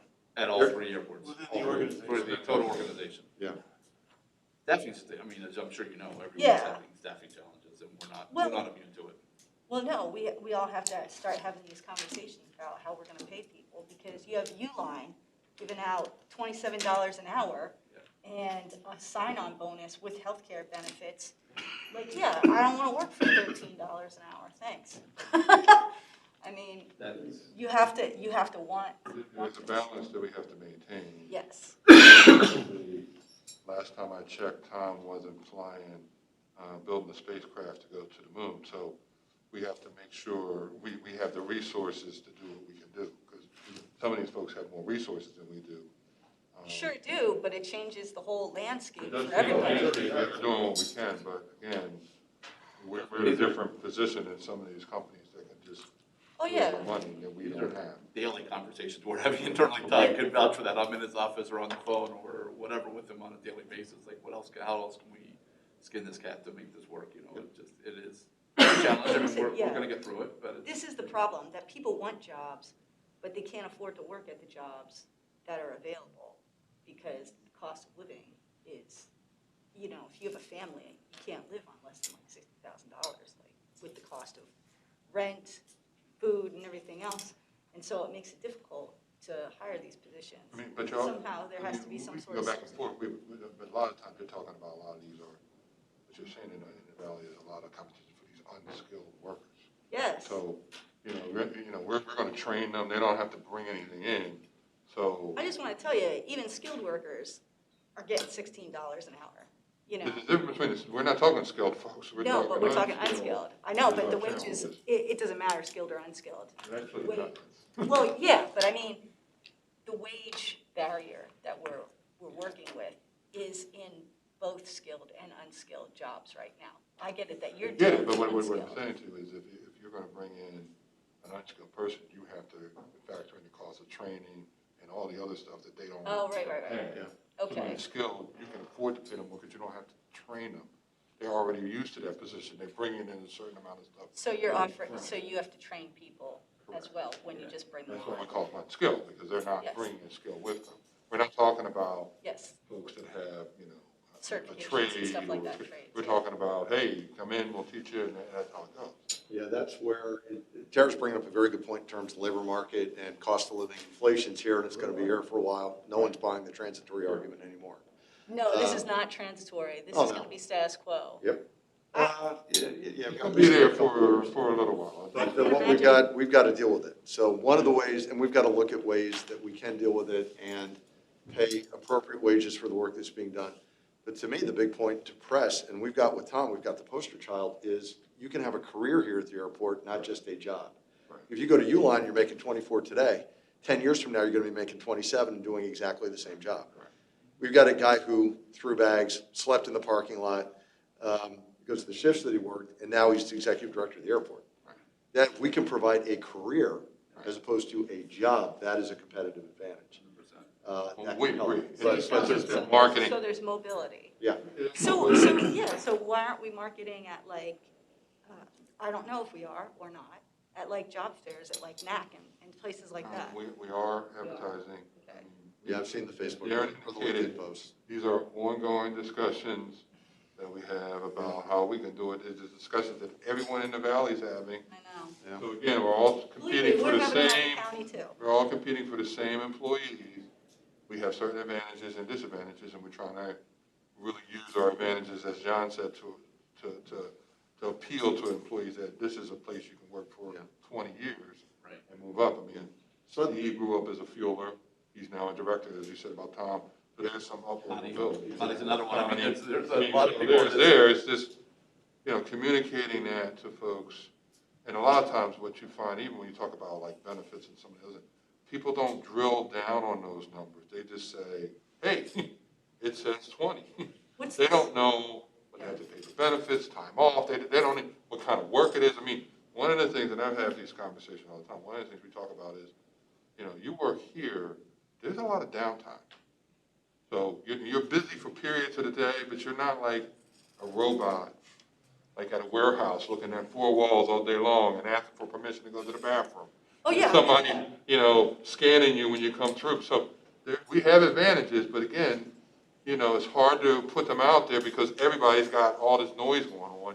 Well, Amazon right now is hiring at $24 an hour and a $3,000 signing bonus for temporary labor for the holidays. I know. What do you do? That's what I'm saying. I don't know. So I'm going to call time out on this conversation. I want to have Tom here for this, but there's a lot of strategic aspect to this. I I think want to make so. sure he's part of the I think discussion. we can continue these just because we have them all the time. Yeah, this is a hot topic for everyone, so. I just have one more question. Darren, did I hear you say there's 60 jobs available on the airport? Yeah. That's 60 About that. FTEs. 60 FTEs. So there's actually more jobs because we have a decent amount of And part-time. what are we looking at? Ramp people or ticket people or? Everything. Yes. Everything. I don't think there's a department that doesn't have an opening probably in some place or some sort. So Really? you like, there's a lot of people now who are, middle-aged, like in their 40s and stuff looking for jobs. Could there be a job here for somebody in their 40s to start out and still have some mobility? And that seems to be our market. Yeah, absolutely. That is. We definitely. It seems to be our market. Yep. I mean, again. Okay, I'm we gonna. can go offline on this, but. I want to have I think Tom, it's a good topic. part of this Because conversation. maybe we can have some kind of forum and come up with Yep. some ideas, but yeah, I agree. Yeah. I mean, I have some. Okay, let's move on the agenda for the GA update. Who? Yeah, I think Colin has a. Yeah, just one other quick thing. As I mentioned in our governmental update last month, the director of the Bureau of Aviation, Anthony McCluskey from PennDOT, was here on site, visited Hangar 11, was very impressed by the facility. I think it was about $8 million towards that project. He also came on the Terminal Connector site, which again, they've also supported by about $5 million. The one interesting topic and discussion that we did have was, when you talk about the aviation restricted account for PennDOT, for the Bureau, take about a 48% hit based off of the pandemic, because the majority of that funding comes on an excise tax and the jet A fuel that's used, so less flights, no money coming in. So there's gonna be a long discussion in Harrisburg over the next several years to try to figure out how they can make up that back end, and try to figure out ways. I mentioned the T-Rock, if you remember last month, about the registration fee for aircraft, as well as raising the fuel. So I can tell you right now that the Bureau is looking at a lot of different things to create some more revenue streams, but it's just something to think about as we start to look at projects and look for funding.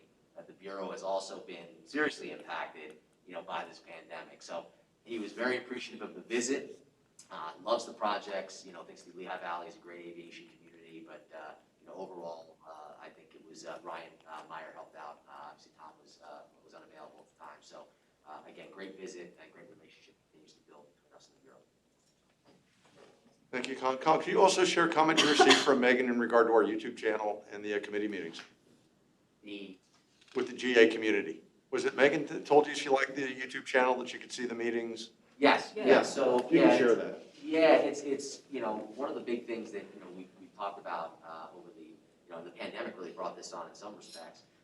When we started this, when I started 6 years ago, it was to create the transparency with the counties to make sure that the public and you had access to the information that was talked about on all levels, whether it be here or XLL or N43.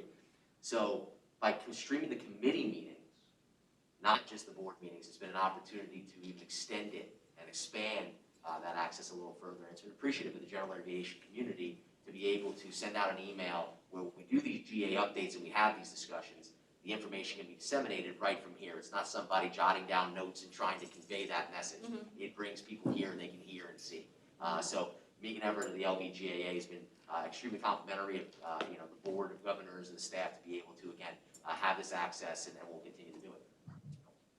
Yeah, that was good to hear, and I would encourage everyone, if you haven't subscribed to the YouTube channel, do so. The meetings are there. I don't know if they're there forever, but they're there for a very long period of time. So if any of us happens to miss a meeting or anything of that nature, you can always go back and see it right on the screen. So it comes in very, very handy. I asked Colin as well to get the viewership information, how many views we're getting, how many people are actually watching, see what kind of penetration we get. But it's a great resource. This room is perfect for that, so it works out well. So any other questions or comments on the GA update? Okay, hearing none, do we have any new business to be brought forth to committee today? Okay, hearing none, then we're adjourned. We're going to take a 5-minute break, and then we'll jump into the exec committee. Sounds good. Thanks, John. Okay, Colin, let us know when we're ready to go. Just give me 1 second here. Yep. We're good. We're good? Okay, thank you. I'd like to welcome everyone to the October 21st edition of the Executive Committee for the Authority. First item on the agenda is first item actually is call the roll. Sylvette? John Hayes, Here? Brian Dames. Here. Mike Starshik, Here. Tara Zirinsky. There. We have a quorum. Okay, thank you. Do we have any public comment for the meeting? We do not, sir. Okay. Have a couple of action items. First is approval of the meeting minutes of September 23rd, 2021. They were circulated via email. I'd entertain a motion to approve. I'll make a motion. Motion by Tara, second. Second. Second by Brian. Any additions, deletions, or corrections? Hearing none, all those in favor of the subject motion indicate by saying aye. Aye. Aye. Motion carries. Next action item is approval of the Florio Perucci invoice for September 2021. That was also circulated via email. Entertain a motion to approve. So moved. Motion by Brian, second by Tara. Any discussion? Hearing none, all those in favor of the subject motion indicate by saying aye. Aye. Opposed? Motion carries. Okay, we've got one discussion item on the agenda today, the operations and safety update, so we'll turn it over to Steve. John? So I feel like we get a chance to touch on a lot of this stuff throughout the year, so, we talk about snow quite often. Periodically, we talk about wildlife and hangars. We'll kind of run through, within my organization, what our responsibilities are. We always refer to our Part 139 inspection. That's kind of the FAA side, so dealing with FAA regulations, ensures our safety of the air operations area, and then all the standards for signs and markings, airport emergency plan, the wildlife hazard management plan, driver training, snow and ice control. The reason we have to have this snow removal equipment is to maintain the standards that we set within our airport certification manual. On the other side of the fence is our airport security program. So this beholden to TSA. That's basically Part 1542. Now TSA does an annual inspection here.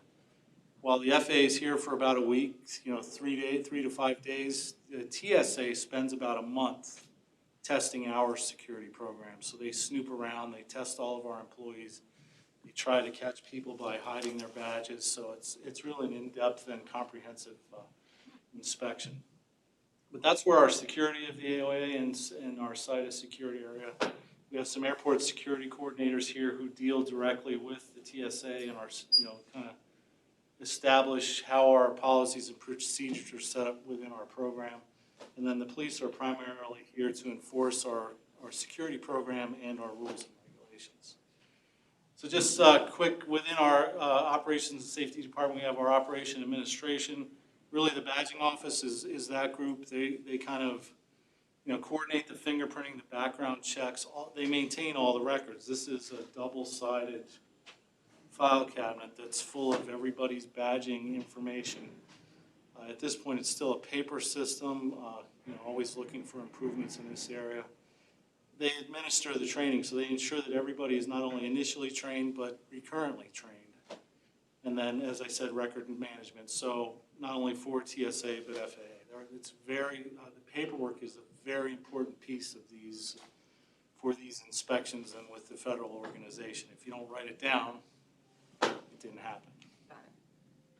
Emergency management, we've talked about periodically through the year our full-scale exercise, which we completed in April. That, some images of that, 172 participants with 34 agencies.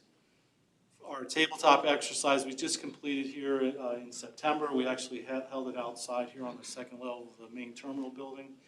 Brian, I may look to you next year because one of the comments was we don't have enough pilots representing, what they would do in an emergency. So maybe if you're around. If you want to reach out to me, I'd be happy to. Yeah, so we'll see how that works in your. But that was one of the comments, is we talk a lot to the mutual aid responders, the maintenance folks, but not a lot of pilot perspective as to what goes on when they have an emergency. But we actually had 76 participants with 35 organizations. We actually include, because the airport was closed on that Saturday, we did some touring, we did some little mock exercise out on the apron, and we fed them lunch, so it's quite an interesting day. But we also liaise with our county, state, and federal emergency management agencies. Coordinate, other training and exercise planning opportunities, and work closely with Colin with our crisis communication plan. Airside and landside maintenance. So, we talk about our snow removal, but we also maintain all of our airfield lighting, signs, markings, the perimeter fence, grass. We maintain the pavement. We maintain all of the authority's vehicles and equipment. And that includes all of Connie's equipment for the Allegiant operation. Landside includes the custodial, all the carpentry, plumbing, electrical, HVAC, mechanical, bag belts, jet bridge, preventive maintenance. Our maintenance team is our primary responders for our snow and ice control plan. So, you can see we're out there moving snow. It's a great time-lapse video of one of those larger snowstorms. I guess one of the loaders. That 844 is the large loader, so it's almost as tall as my second-story window. And then just for a little statistics, in the last 12 months, we've closed over 4,000 work orders. So through our work order management system, tenant stakeholders put in issues with their, anywhere from a drippy faucet to the roof is, falling in. We've maintained over 4,000 work orders. Airport Operations Center, that's basically our 911 center. It's staffed 24/7. But they, they're trained not only for the Part 139 stuff, but, some of the minimum required training for CPR, ICS and NIMS, which is our incident command system, hazmat awareness. They go through APCO Public Safety Telecommunicators training, provide direct dispatch for police, fire, operations, and maintenance, and custodials. I forgot to put that on there. Maintain communications with our mutual aid responders. So when we have an aircraft alert here, we have maybe 2 firefighters and 2 police officers and 1 ops officer on duty. The whole rest of the surrounding community is coming in to help. And then they're also part of our customer service piece for, they're here 24/7, so they're able to not only help direct passengers, but call out maintenance personnel if we have after-hours issues. Steve, can I ask you a quick question on that when you're right there? So you had a real live, event with the person busting through the gate. Yes. So what was that was a real live event. Were these the first ones who noticed it, and were you happy with the response, or did you have to modify anything after that because there was room for improvement or whatever? Yeah, that's a great question. So no, it didn't initiate here. It actually initiated with our airport maintenance department. The gentleman who drove through the fence actually rolled up to our maintenance shop and was talking to our a couple of our maintenance employees, and they weren't getting a good feeling about the guy because he said they're chasing me, I can't get away from me. So it was kind of a weird conversation. They said, "Hold on, we'll get you help." And the guy just busted through the fence. So the maintenance folks called the operations center. The operations center then dispatched out the police officers and police and operations officer. The operations officer was actually the first person on scene. He was out doing his afternoon field inspection and actually came upon the person, stopped the air traffic. Finally, ATC saw this happening, so they diverted any arriving aircraft to make sure that the runway was safe. But we actually had apprehended them within 3 minutes. Okay. So, yeah, it worked out pretty good. It's, those drops of the hat things, like, one of the things we did learn was maybe operations aren't the folks that need to be talking to fence breakers as the first encounter. Maybe operations sits back and just observes until the badges and the guns show up, because they're, yeah, that's a great question. So ops officers, primarily this is the group that has the ultimate safety of the airfield first. So if there's an issue out on the airfield, they can close a runway, they can stop traffic. They don't need to call me, they don't need to call ATC. If there's an issue, they're the ones that determine that the field is safe for aircraft operations. So they grade, primarily responsible during a snow and an ice event for grading the snow removal operation. So maintenance pushes the snow, and then this department determines if it's safe for aircraft operations. Do a lot of vehicle inspections and escorts. They can issue notices of violations of our rules and regs. One of their major duties is our wildlife hazard management plan. So just in the last 12 consecutive calendar months, they've documented over 1,400 observations of wildlife, of 289,000 wildlife. So a lot of it's birds. How do you count that? How do you count that? It's kind of, we do a lot of training for estimating. So when Okay. you see a flock of seagulls come over, Yeah. do you know it's 139? No, but we practice. Well, that's 10, that's 20, that's 50. It's kind of a learned aspect. Educated ballpark. Yeah, so it's the educated ballpark guess, but it goes a long way to kind of tracking where our hazards lie. Police department, here's our star employee, K9 Mickey, but really primarily ensure compliance with our airport security program. They're also issuing notice of violation. They are a law enforcement agency, so they can arrest and detain just like any municipal law enforcement group. Do some site inspections, vehicle inspections. When we have VIP visits, they are the primary lead agency for that type of event. So, Yeah, I met them. yeah, so you've met Sergeant Jensen. he pretty much leads the liaison between the White House, Secret Service, to make sure that those events go off seamlessly. And, once again, a big number there, 6,700 calls for service. They're great at tracking everything they do. And 1,100 site inspections. So that site inspection is where they go out here onto the main terminal up at Cargo, and they're actually posting themselves and looking for people, that insider threat. They can do person searches if they see somebody with a suspicious backpack or something. That's where they would pull them aside and just do bag inspections to make sure we're not taking contraband onto the airfield. And then finally, our ARF department required at all U.S. airports would serve scheduled passenger air carriers. We have a minimum Index C requirement. I didn't put that up here, but it's basically 2 vehicles with 3,000 gallons of water and then another vehicle with the dry chemical. We're required to maintain that index during air carrier operations. But they also provide all of our training for CPR, AED, first aid, live fire extinguisher training. We do that for staff, and it's required over at the FBO. They also do the safety inspection, building inspections, issue confined space permits, burn permits where we're welding. So they're dealing with the construction on the airfield and here at the terminal connector quite often with their inspections or their permit issuing. Once coordinate firefighter training with our mutual aid partners. And then 289 emergency calls for service in the last 12 months. 162 of those were emergency calls. Majority of those are EMS calls. Hey, somebody's fallen and needs some help. A bunch of aircraft alerts, and then 136 non-emergency calls. So this is fire alarms or flow alarms or stuff with the sprinkler systems. I think that's it. That's a quick breeze through of what we do. Any questions? Yeah, open it up for questions.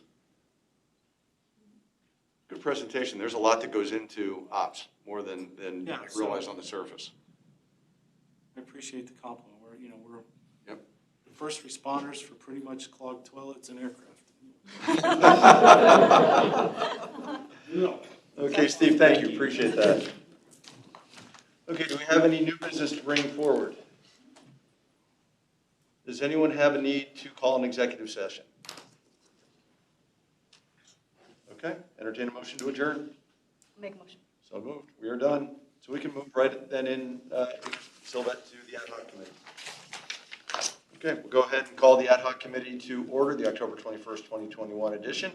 Can you call the roll, Sylvette, please? All right, Matt Turk is not here. John Hayes, Here. Don Godshaw, Justin Grimshaw, and James Irwin. Okay, so we will defer approval of the minutes to the next meeting. So just one discussion item on the agenda. Oh, I'm sorry, public comment? No public comment. Okay. Then the only item we have for discussion is an update on the terminal connector project. So Ryan, you're up again.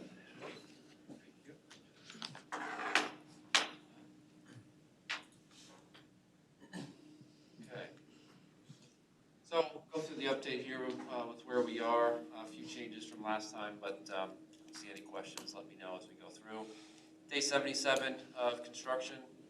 In terms of major work that's been completed since the last meeting, all the water mains been installed, sanitary sewer installation and demolition of some of the site elements. Ongoing, we're about 90% for stormwater pipe installation. We've done to date about 98 micropiles, so that was an additional 44 from last month. The water main has been installed, but we're working on the connection right now to complete that new service loop. Working on the sanitary connection, supportive excavation, which I'll show what that means in a minute. Pile cap and footers, those are the next piece that goes on the structural components of the micropiles.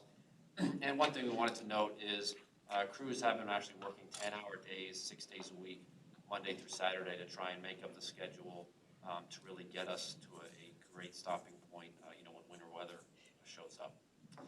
No water service interruptions. We're able to do that with a wet tap. There will be a upcoming sanitary interruption to one of the bathrooms in the old departure building near Gate 1 for about 24 hours, but we're coordinating that. Again, there's plenty of other bathrooms that we can utilize as part of that, but some we're just keeping an eye on in terms of impacts to the passengers. And then at night, doing some of the utility work within the tunnel, again, to not impact the flow of passengers coming through the checkpoint.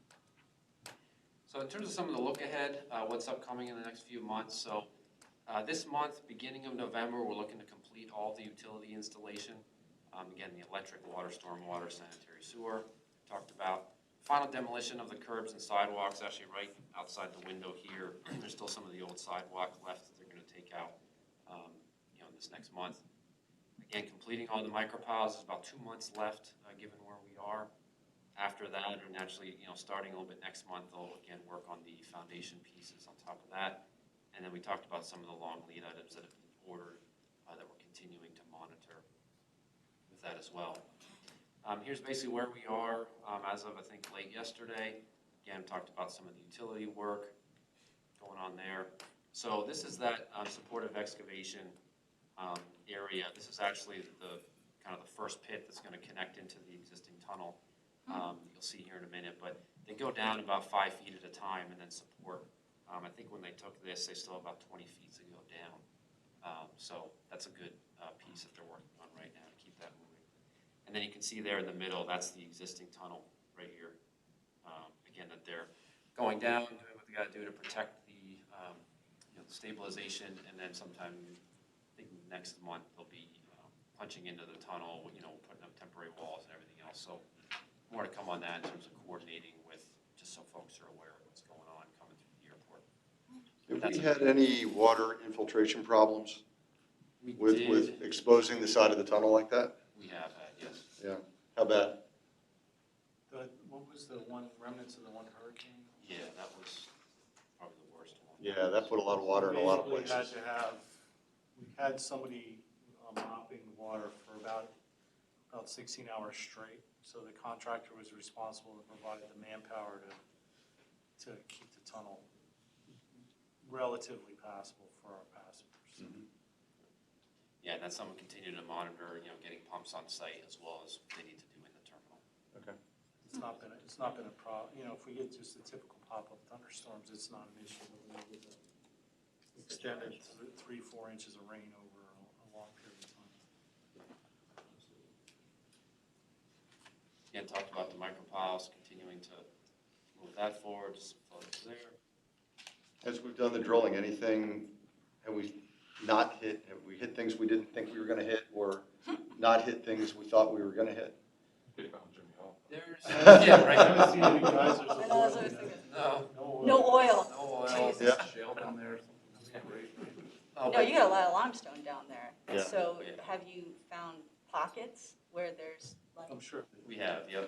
They found some sinkholes, they found some pockets. I mean, just kind of as a reminder, when we did the design, as part of the construction management, one of the geotech engineers is on site at all times when they're doing the micropiles, they can make some of those decisions. They've had piles, micropiles go down 120 feet. They've had some go down 40. I mean, it's a whole mix in there, but no, nothing major that we haven't been able to work through. Again, some sinkholes here and there. And we did more work up front, and that was a change. About 3 or 4 years ago, we had a project where we didn't do enough test drills, and we found we had significantly more challenges than we thought we were gonna have. Which project was that? So that was Hangar 11. Okay. That was with the Hangar, yep. Which did micropiles as well. So, Yep. and that's a big piece in terms of, we'll get into later in terms of us trying to advance the schedule. Once we get out of the ground, that's the biggest, variable. So once you do find sinkholes, you just fill them with concrete? Yeah, they have a process that they follow, like a flowable fill mix, and depending on where it is, they work through what other support might be required. So, yeah, so we're working through that. Again, you'll see with where we are, what we've done, what we're continuing to do, kind of walk through. This is something we added. We'll build on this as we go. Basically, all of the milestones. We're not showing all of them. We're just showing the ones in progress, kind of where we are. Again, talked about the utilities, site work. That vertical core circulation was that area they're excavating near the tunnel. So more to come on that, but as of right now, overall, about 15% through the Are we on time? Are we back on time? We lost some time there. As of right now, the meetings we've had with the contractor is, we're back on schedule. We're actually looking to try and expedite certain components, so those are some of the conversations we're having now. Okay. But as of right now, yeah, they're, like I said, with the 10-hour days and everything else, we're really trying to get. How much did we lose with the injunction? How much time did we lose? It was about 25 days, a little bit less than a month.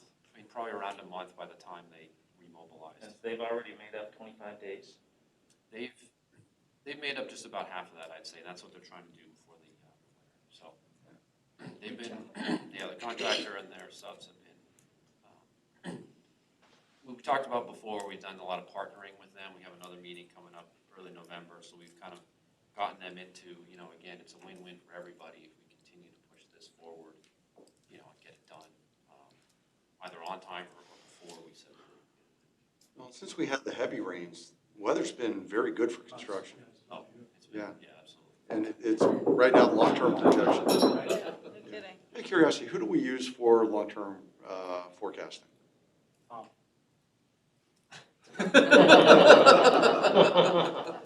So we don't subscribe to any type of weather forecasting service. We do a lot of the, we're all, It's got to be an extremely inexact science. yeah, it's tough to find. It's a good job. We talk to the farmers as part of our wildlife plan to see what their almanac is saying. We do have a pretty good relationship with Mount Holly, so we can call down there and get some, from their forecasters to Yep. get some update. But as far as long term, it's just the stuff they're putting out, NOAA's putting out. Yeah. So again, some of the upcoming phases, once we finish the core, opening the checkpoint, and then the tunnel improvements once that's complete. And that's some of the conversations we've had with the contractors is within the overall 730 days, it includes the tunnel as part of the scope of work. So we're having them look at focusing their effort, which they had been, but really focusing on opening the checkpoint. And the tunnel, it's part of the project, but it's really a separate project. Once the checkpoint's open, we're using it.